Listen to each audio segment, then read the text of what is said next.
Tonight, tragedy in Northern Ontario. 4 killed, including 3 children, in a domestic violence attack.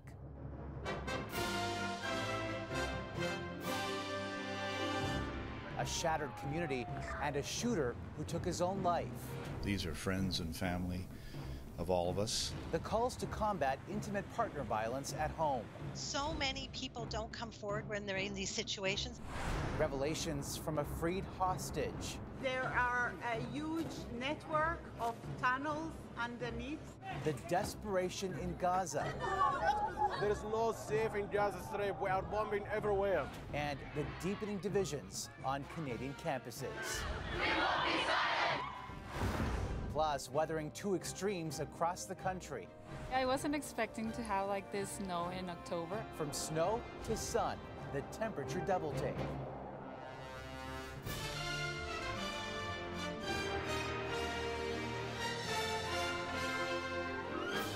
CTV National News with Omar Sachedina. Good evening, everyone. A Northern Ontario city has become the latest gruesome example of what dozens of municipalities and the federal government have already identified as a national epidemic: intimate partner violence. This home in Sault Ste. Marie is where police found the body of a 41-year-old last night. Then, just a few kilometers away, another horrific discovery: 3 children shot dead.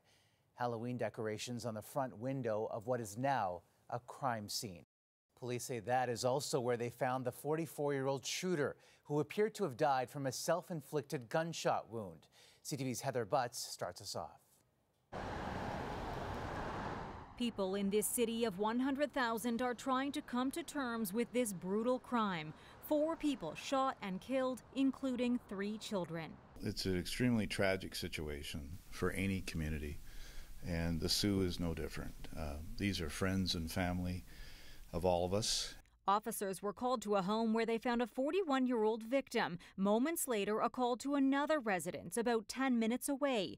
They discovered the bodies of 3 children, ages 6, 7, and 12 years old. An adult was taken to hospital. Police say the shooter was found dead from a self-inflicted gunshot wound. They're calling the incidents the result of intimate partner violence. There's no making sense of what happened last night when the loss of life involves children in the community. It's unspeakable. The rates of intimate partner violence are rising across the country. There were more than 114,000 cases of intimate partner violence in 2021 and more than 127,000 victims of police-reported family violence. Women and girls represent 2/3 of those victims. Experts say those figures are actually higher, as many aren't reported to authorities. They're really worried about the stigma and the shame involved in violence. And we need to take that stigma and shame away from the victims of violence. Last year, 170 homicides were related to family relationships. Both victims and perpetrators of abuse had their careers in violence started in childhood. So this is an intergenerational issue. That's why prevention is so important. Underfunded community organizations are feeling the strain. The community is going to manage the risk. The community is going to need the funding to manage that risk effectively. And so far that has not happened. There isn't a priority to that. Many factors lead to this type of violence. Experts say cases are often sparked by crises, such as the current cost of living, the pandemic, or evacuations stemming from natural disasters. Omar. All right, Heather, thank you. The Prime Minister, who called the shootings a senseless tragedy, also weighed in on the crisis in the Middle East, saying he would support a pause in the Israel-Hamas war to allow aid to get in and people to get out. We're engaged closely with our allies on trying to build humanitarian corridors, get aid in, get civilians and foreign nationals out of Gaza. I think there's a lot of conversations going on now about the need for humanitarian pauses. But he fell short of calling for a ceasefire. CTV's Heather Wright is in Tel Aviv tonight, where a woman who was kidnapped by Hamas spoke out for the first time since her release. Yocheved Lifshitz still managed to smile after spending more than 2 weeks in Gaza, held hostage by Hamas. To tell you the truth, she says, I've been through hell. A hell that began on October 7th when Lifshitz was kidnapped from Kibbutz Nir Oz, thrown on a motorcycle and taken through a web of underground tunnels. The 85-year-old, who has Parkinson's disease, says she was beaten on the way, but that Hamas gave hostages food and medicine. She was released last night along with Nurit Cooper, but both of their husbands remain in Gaza. This is wonderful, but our hearts is with the over 200 hostages still there. Oria is 4.5. 4.5. And Yuval? Yuval, he's 8. Avihai Brodach's family is among the hostages. His wife Hagar and 3 children, 4-year-old Oria, 8-year-old Yuval, and 10-year-old Ofri. She just turned 10 the day of the attack. There's still presents waiting for her. They were taken from their home in Kibbutz Kfar Aza, where more than 100 people were slaughtered. I got a message, somebody's coming in, and that's the last message I got from her, and the last time I ever heard from her. Avihai believed his family was dead. His brother Aaron flew to Israel from Toronto to help. A day later, we were told that someone had seen them being taken from their home into Gaza. I felt like I got my life back, that my family is alive and well. And now it's been 18 days, I think, and there's no more news. You said before that children and women should not be a part of this war. There are so many kids caught in the middle. Children shouldn't be part of this conflict. My wife shouldn't be part of this conflict. They've done nothing wrong. Avihai is among the many protesting outside the Israeli Ministry of Defense, demanding the government prioritize hostages above all else. I want them to have a picture of my family, just, when they make their decisions, to see my family, to look into their eyes, and then make their big decisions. Today, the Israeli military dropped leaflets into Gaza, urging Palestinians to reveal information about the whereabouts of hostages in exchange for security and money. For Avihai, he just wants his family and his life back. I miss brushing my teeth with my wife. I wake up and I brush my teeth and I'm alone. At the UN Security Council today, Israel's foreign minister brought family members of the estimated 220 people still being held hostage, urging the United Nations to do everything in its power to bring them home. Omar. All right, Heather, thank you. Israel called on the UN Secretary General to resign today after he made these comments about the Hamas attacks on October 7th. It is important to also recognize the attacks by Hamas did not happen in a vacuum. The Palestinian people have been subjected to 56 years of suffocating occupation. The UN Secretary General also denounced what he called violations of international law in Gaza. Here's CTV's Genevieve Beauchemin. Bombardments and the blockade have pushed Gaza's hospitals to the brink of collapse. Some aid has trickled in, but no fuel has been allowed through the borders. Now doctors and aid agencies say the crucial lifeline is running out. Without it, aid deliveries of medical supplies stall. Ventilators, incubators, and operating rooms shut down. Effectively, Shifa Hospital will become a mass grave if it runs out of electricity. The WHO warned at least 6 hospitals stopped functioning because of lack of fuel, putting 1,000 patients on dialysis and 130 premature babies at risk. Operating facilities are now overwhelmed after a barrage of constant bombardments. Over the past day, Israel pounded more than 400 targets. It says this intense series of aerial attacks killed Hamas commanders, militants preparing to launch rockets into Israel, command centers, and a tunnel. But the Hamas-run health ministry says civilians are paying the price, that it recorded more than 700 deaths in that time, thousands of injuries. Witnesses say a strike hit a bustling marketplace in a refugee camp, causing chaos and carnage. Another hit destroyed a 4-story building in a southern city. A relative says the Sekala family had sought refuge here, fleeing their home in the north as Israel had instructed days ago. 13 were killed. There is no safe in Gaza Strip. We are bombing everywhere. The UN said today it's deeply concerned about violations of humanitarian law by both sides in Gaza. Protecting civilians can never mean using them as human shields. Protecting civilians does not mean ordering more than 1 million people to evacuate to the south and then continuing to bomb the south itself. As the U.S. and Canada announced their support for humanitarian pauses, UN aid agencies said they were pleading on their knees for aid to get through unimpeded. Omar. All right, Genevieve, thank you. University campuses across Canada are becoming flashpoints for protests. And now one group wants law students at a Toronto university expelled. CTV's Judy Trin explains. At Toronto's Metropolitan University, anger grows as casualties mount in Gaza. 74 students signed an open letter that stated Israel is not a country and that it's responsible for all loss of life since October 7th when Hamas attacked. Burning people alive, the most disgusting, vile rapes one can possibly imagine. That's what they put their names to. B'nai B'rith is calling on TMU to expel the students from its law school. They should never be called to the bar by the Law Society, and they don't deserve to be hired by any law firm in this country. The Lincoln Alexander School of Law said it did not endorse the letter and that it unequivocally condemns all statements that promote terrorism, discrimination, racism, violence, and hate. An overall aggressive approach to silence and nip in the bud any positions that speak against the massive oppression that is before us against the people of Gaza. Meanwhile, student union leaders at York University remain defiant, refusing to retract statements of support for Palestinian resistance and refusing to resign despite pressure from the administration. Former Justice Minister David Lametti and McGill Law School administrator supports free speech on campuses within limits. Universities are an important place for free speech to happen, but also where people learn about what the legitimate parameters of free speech are. All universities will have codes of conduct. As the unrest grows across campuses, Ontario's education minister is urging universities to prioritize the safety and well-being of students, faculty, and staff. Omar. All right, Judy, thank you.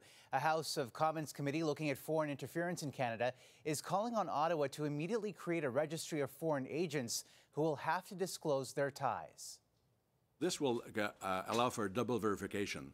So if one of them does not register, we'll know. That is one of 22 recommendations in a new report the committee released today. Ottawa has 60 days to respond. The largest settlement in Canadian history was approved by the federal court today, more than a decade and a half after the battle for First Nations child welfare compensation was first launched. CTV's Manitoba Bureau Chief Jill Makashon on what that means for the hundreds of thousands who experienced racial discrimination through years of chronic underfunding of critical services. It's a landmark decision 15 years in the making, a legal battle focused on human rights with some 300,000 claimants. Zach Trout was the lead plaintiff, a father from Cross Lake First Nation in Manitoba. He had to fight for medical care for his severely ill children who both died before the age of 10. It's very emotional for me to stand here today. We won. Cross Lake, we won.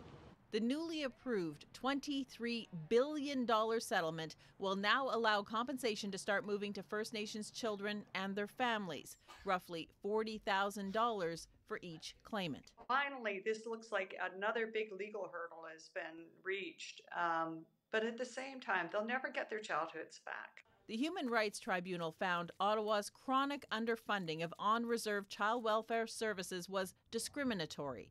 Many children were taken from their homes and families and forced into foster homes far away from their First Nations. Others living on reserve were denied equal access to medical equipment and health care. And I thought of all of those that aren't here with us, but at the same time, the ones that are here with us, I'm happy for them, and I hope that it improves their life in some way. This finally ends the fight for compensation. Next comes reforming the child welfare system with $20 billion earmarked for change. And I'm really hopeful that this is a signal to all future Canadian governments that we cannot be discriminatory in the way that we fund services for Indigenous peoples. This is a lesson for the country. Ottawa says the compensation money is available now. Claimants will need to go through a registration process that will be made more clear in the coming weeks. And that legal settlement, Omar, it also calls for an apology from the Prime Minister. All right, Jill, thank you. Donald Trump's former lawyer, Michael Cohen, was in court today testifying at the former U.S. president's $250 million civil fraud trial in New York. This is about accountability, plain and simple. Trump is accused of inflating his wealth to get better loan terms. Cohen testified it was his experience that Trump boosted his total assets to achieve a number he arbitrarily elected when it served his purposes. Outside court, Trump said Cohen was not a credible witness, pointing to his guilty pleas for tax evasion and lying to Congress. Well, he's a proven liar, as you know, so a felon. So he's a liar trying to get a better deal for himself, but it's not going to work. Cohen will be back on the stand tomorrow.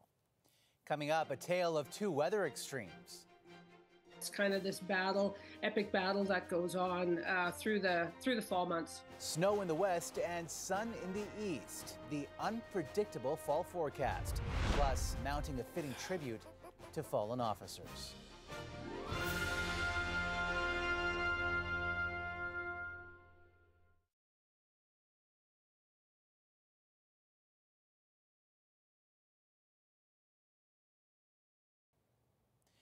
Depending on where you live, the fall forecast has been dizzying or delightful. In the west, relief from sub-zero temperatures isn't expected until the weekend. And in central Canada, where it's still too early for toques, late October is bringing double-digit temperatures. Here's CTV's Alberta Bureau Chief Bill Fortier.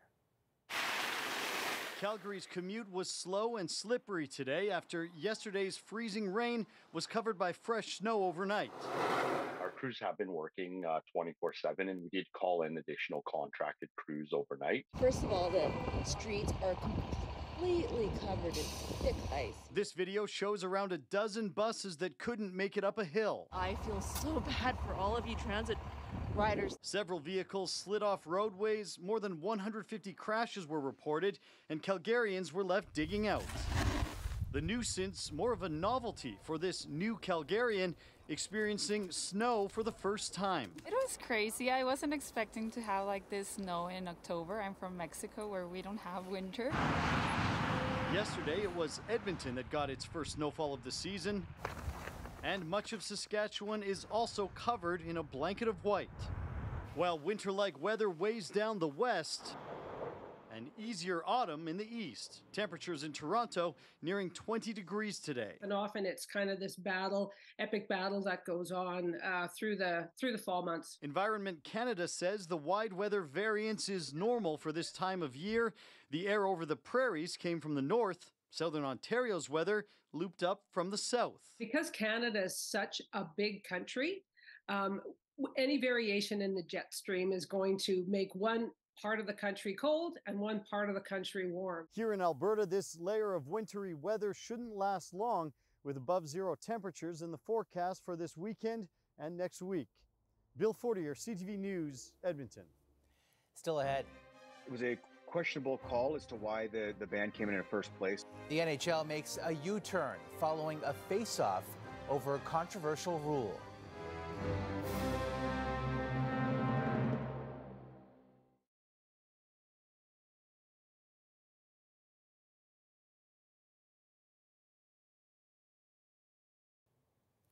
A big about-face by the National Hockey League today over a controversial on-ice policy that players and fans said was way offside. It lifted a ban on the use of rainbow-colored pride tape and will now allow players to support social causes on their equipment. Here's CTV's BC Bureau Chief Melanie Nagy. Rainbow-colored pride tape, a badge of support for the LGBTQ2S+ community, was blocked by the NHL this season. But today, that controversial ban was backtracked. It was an overreach. It tells you to which degree the backlash was felt. Taking to social media, the National Hockey League announced players will now be able to voluntarily represent social causes with their stick tape. The flip-flop comes after months of tension. You don't endorse every single charity. Following a declaration by NHL leadership in June that teams could no longer use themed items or wear uniforms supporting issues such as military appreciation and pride awareness. That decision was prompted by some players' refusal to wear rainbow jerseys in pre-game warm-ups. It was a questionable call as to why the ban came in the first place. I think the on-ice visibility is a key thing to let any group know that they're welcome within hockey. Many players were against the ban, including Travis Dermott of the Arizona Coyotes. The defenseman sported pride tape on Saturday, boldly breaking NHL rules. How strong the visual was of a player using the tape. Jeff McLean. Today's a great day for hockey and for human rights. And Christopher Wells together created the pride tape used by NHL players. They applaud the league's move to rescind the ban. Hopefully this is an opening to talk more about what needs to be done in hockey when it comes to making the game truly inclusive. The NHL made no mention of jerseys or other equipment in its statement, but that pride tape is experiencing a surge in popularity with sales at an all-time high. Melanie Nagy, CTV News, Vancouver. After the break, a loyal four-legged friend.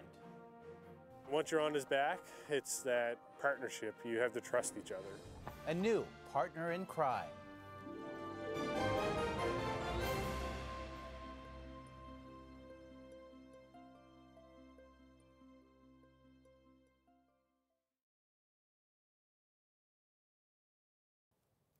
A four-legged member with a personality fit for a police mount is officially on duty. The new recruit recently joined forces with a human partner in Halifax. And as CTV's Creason Adjukate tells us, he's already getting a feel for his new stomping grounds. Meet Jules, one of the newest and youngest thoroughbred officers recently sworn into the Halifax Regional Police. Jules is an 8-year-old cross. He's a Percheron thoroughbred cross. Born in Saskatchewan and picked up in Kentucky 5 years ago, Jules is currently the only horse in the HRP's mounted unit. Oh, yeah. His handler, Constable David Gallivan, has been training with Jules daily. Oh, boy. And patrols the streets of Halifax. Once you're on his back, it's that partnership. You have to trust each other. Come on, Mike.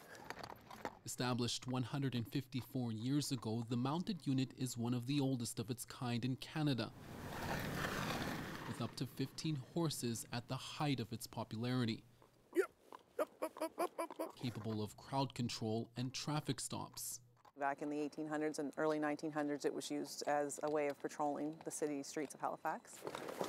Today, the duo still carries out those same tasks, but with a stronger focus in community outreach, connecting people with police. We're very approachable. A lot of times it's just speaking about the horse, and it's just us getting out there. Every letter in Jules' name also brings awareness to 6 fallen HRP officers, all of them serving and protecting in their community and paying the ultimate sacrifice in the end. I thought it was a great way to go and honor them and to be able to go and bring some knowledge back to our officers. A new police ambassador instilling pride among his peers, together honoring a legacy of those who came before them. Creason Adjukate, CTV News, Halifax. And that's a snapshot of this Tuesday. For all of us at CTV National News, thank you for watching. Good night, and see you tomorrow.